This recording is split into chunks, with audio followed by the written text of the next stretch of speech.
ਰਾਜਕਰਮੀ ਸਿੰਘ ਜੀ, ਜਿਹੜੀ ਅਗਲੀ ਖਬਰ ਆ ਇਹ ਸਾਰੇ ਕਾਸੇ ਦੇ ਵਿੱਚ ਜੋ ਆਪਾਂ ਇਮੀਗ੍ਰੇਸ਼ਨ ਦੇ ਨਾਲ ਰਿਲੇਟਡ ਕਰਦੇ ਆ, ਕਿੰਨੇ ਅਰੈਸਟ ਹੋ ਰਹੇ ਆ, ਕਿੰਨੇ ਜਿਹੜੇ ਆ ਰਿਪੋਰਟ ਕੀਤੇ ਜਾ ਰਹੇ ਆ ਸੈਨ ਫਰਾਂਸਿਸਕੋ ਤੋਂ। ਇਹ ਖਬਰ ਆ ਰਹੀ ਹੈਗੀ ਆ, ਆਈਸ ਵਾਲਿਆਂ ਨੇ ਸੈਨ ਫਰਾਂਸਿਸਕੋ ਦੇ ਵਿੱਚ ਟਰਾਂਸਨੈਸ਼ਨਲ ਕ੍ਰਿਮੀਨਲ ਕਹਿੰਦੇ ਪਈ ਉਹ ਅਰੈਸਟ ਕੀਤਾ ਆ, ਤੇ ਉਹਦਾ ਨਾਂ ਗੁਰਦੇਵ ਸਿੰਘ ਦੱਸਿਆ ਗਿਆ। 23 ਸਾਲਾਂ ਦਾ ਇੰਡੀਅਨ ਨੈਸ਼ਨਲ ਆ, ਕ੍ਰਿਮੀਨਲ ਏਲੀਅਨ ਕਰਕੇ ਉਹਨੂੰ ਲਿਖਿਆ ਗਿਆ ਆ। ਮਾਰਚ 12 ਨੂੰ ਉਹਨੂੰ ਫ੍ਰੈਂਚ ਕੈਲੀਫੋਰਨੀਆ ਤੋਂ ਚੱਕਿਆ ਗਿਆ ਹੈਗਾ। ਜਦੋਂ ਉਹਨੂੰ ਅਰੈਸਟ ਕੀਤਾ ਗਿਆ, ਉਹਦੇ ਕੋਲੋਂ ਲਗਭਗ 7-8 ਦੇ ਕਰੀਬ ਜਿਹੜੀਆਂ ਗੰਨਾਂ ਆ ਉਹ ਵੀ ਫੜੀਆਂ ਗਈਆਂ ਹੈਗੀਆਂ। ਜੀ ਮੈਂ ਤੁਹਾਡੇ ਨਾਲ ਸ਼ੇਅਰ ਕੀਤੀ ਆ, ਤੁਸੀਂ ਉਹ ਪੜ੍ਹ ਸਕਦੇ ਹੈਗੇ ਆ। ਕਹਿੰਦੇ ਪਈ ਜੋ ਗੁਰਦੇਵ ਸਿੰਘ ਸੀ ਇਹ ਇਲੀਗਲੀ ਐਂਟਰ ਹੋਇਆ ਸੀ USA ਦੇ ਵਿੱਚ, ਅਨਨੋਨ ਲੋਕੇਸ਼ਨ ਤੇ ਅਨਨੋਨ ਡੇਟ ਔਰ ਪੈਰੋਲ ਬਾਈ US ਇਮੀਗ੍ਰੇਸ਼ਨ ਅਥਾਰਟੀਜ਼। ਤੇ US ਬਾਰਡਰ ਪੈਟਰੋਲ ਏਜੰਟਸ ਨੇ ਲੂਕਵਿਲ ਐਰੀਜ਼ੋਨਾ 'ਚ ਸਤੰਬਰ 2023 ਨੂੰ ਉਹਨੂੰ ਫੜ ਕੇ ਛੱਡ ਦਿੱਤਾ ਸੀ। Catch and release policy. ਜੀ ਹਾਂ, ਤੇ ਉਹਨੂੰ ਜੱਜ ਦੇ ਕੋਲੋਂ ਅਪੀਲ ਹੋਣਾ ਸੀ। ਹੁਣ ਤੁਸੀਂ ਦੇਖੋ ਵੀ ਜਿਹੜਾ ਸਤੰਬਰ 2023 ਨੂੰ ਆਇਆ ਤੇ ਆ ਹੁਣ ਮਾਰਚ 12 ਨੂੰ ਅਰੈਸਟ ਕੀਤਾ, ਤੇ ਉਹਦੀ ਤੁਸੀਂ ਸ਼ਕਲ ਵੀ ਦੇਖੋ, ਆਪਾਂ ਸ਼ੇਅਰ ਕਰਾਂਗੇ ਤੁਹਾਡੇ ਨਾਲ ਫੋਟੋ, ਤੇ ਇੰਨੀਆਂ ਗਨਸ।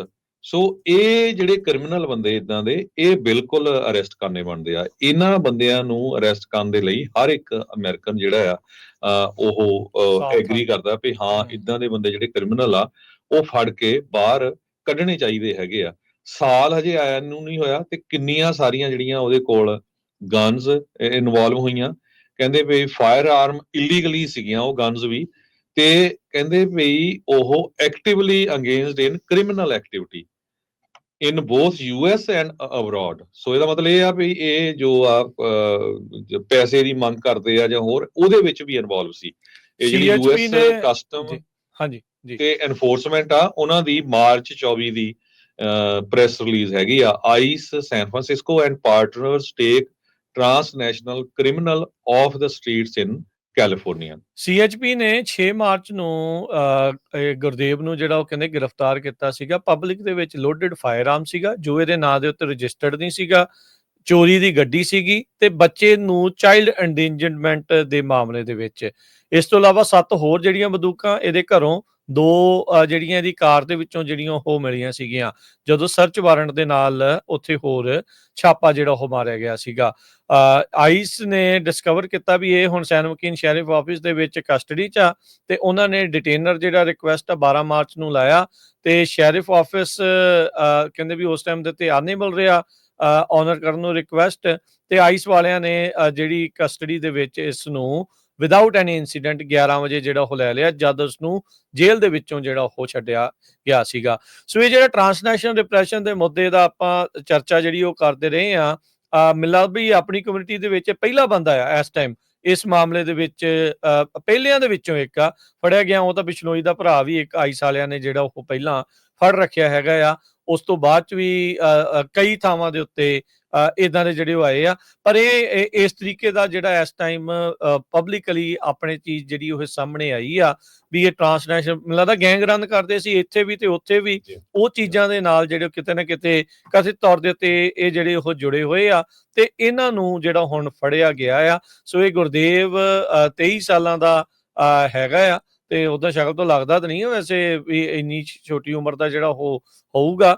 ਤੇ ਇਸ ਨੂੰ ਜਿਹੜਾ ਹੁਣ ਫ੍ਰੈਂਚ ਕੈਂਪ ਤੋਂ ਜਿਹੜਾ ਹਰਜੋਤ ਸਿੰਘ ਜੀ ਫੜ ਲਿਆ ਗਿਆ ਸੀਗਾ, ਤੇ ਹੁਣ ਪਹਿਲੋਂ ਸ਼ੈਰਿਫ ਵਾਲਿਆਂ ਨੇ ਫੜਿਆ ਸੀ, ਫਿਰ ਉਸ ਤੋਂ ਬਾਅਦ ਆਈਸ ਤੇ ਇਹ ਅੜਿੱਕੇ ਜਿਹੜਾ ਉਹ ਚੜ ਗਿਆ, ਤੇ ਹੁਣ ਕਹਿੰਦੇ ਵੀ ਇਸ ਨੂੰ ਡਿਪੋਰਟ ਜਿਹੜਾ ਉਹ ਕੀਤਾ ਜਾਊਗਾ। ਜੇ ਇਹਨੇ ਇੱਥੇ ਕੋਈ ਕ੍ਰਾਈਮ ਕੀਤੇ ਆ, ਹੋ ਸਕਦਾ ਵੀ ਉਹ ਕ੍ਰਾਈਮ ਦੀ ਜਿਹੜੀ ਸਜ਼ਾ ਆ ਸ਼ਾਇਦ ਇਸ ਨੂੰ ਭੁਗਤਣੀ ਜਿਹੜੀ ਉਹ ਪਊਗੀ। ਕਿਹੜੀਆਂ ਹੋਰ ਜਿਹੜੀਆਂ ਕ੍ਰਿਮੀਨਲ ਐਕਟੀਵਿਟੀਜ਼ ਦੇ ਵਿੱਚ ਇਨਵੋਲਵ ਸੀ ਜਾਂ ਇਸ ਦੇ ਸਾਥੀ ਹੋਰ ਕਿਹੜੇ ਹੋ ਸਕਦੇ ਆ, ਉਸ ਦੇ ਬਾਰੇ ਅਜੇ ਹੋਰ ਜਾਣਕਾਰੀ ਨਹੀਂ। ਪਰ ਗੁਰਦੇਵ ਦੇ ਬਾਰੇ ਜਿਹੜੀ ਆਪਾਂ ਨੂੰ ਜਾਣਕਾਰੀ ਇਸ ਟਾਈਮ ਜਿਹੜੀ ਉਹ ਪ੍ਰਾਪਤ ਹੋਈ ਆ ਵੀ ਅਨਰਜਿਸਟਰਡ ਫਾਇਰ ਆਰਮਸ, ਚਾਈਲਡ ਐਂਡੇਂਜਰਮੈਂਟ, ਚੋਰੀ ਦੀਆਂ ਗੱਡੀਆਂ ਤੇ ਹੋਰ ਕ੍ਰਿਮੀਨਲ ਐਕਟੀਵਿਟੀਜ਼ ਦੇ ਚੱਲਦਿਆਂ ਇਸ ਨੂੰ ਜਿਹੜਾ ਉਹ ਗ੍ਰਿਫਤਾਰ ਕਰ ਲਿਆ ਗਿਆ ਹੈਗਾ। ਇਮੀਗ੍ਰੇਸ਼ਨ ਐਂਡ ਕਸਟਮ ਐਨਫੋਰਸਮੈਂਟ ਵਾਲਿਆਂ ਨੇ ਆਮ ਪਬਲਿਕ ਨੂੰ ਬੇਨਤੀ ਕੀਤੀ ਹੈ ਵੀ ਜੇ ਤੁਹਾਡੇ ਕੋਲ ਕਿਸੇ ਤਰ੍ਹਾਂ ਦੀ ਵੀ ਫੋਰਨ ਫਿਊਜੀਟਿਵ ਦੀ, ਟਰਾਂਸਨੈਸ਼ਨਲ ਗੈਂਗ ਮੈਂਬਰਸ ਦੀ ਜਾਂ ਕ੍ਰਿਮੀਨਲ ਏਲੀਅਨਸ ਦੀ ਇਨਫੋਰਮੇਸ਼ਨ ਹੈਗੀ ਆ ਤਾਂ ਤੁਸੀਂ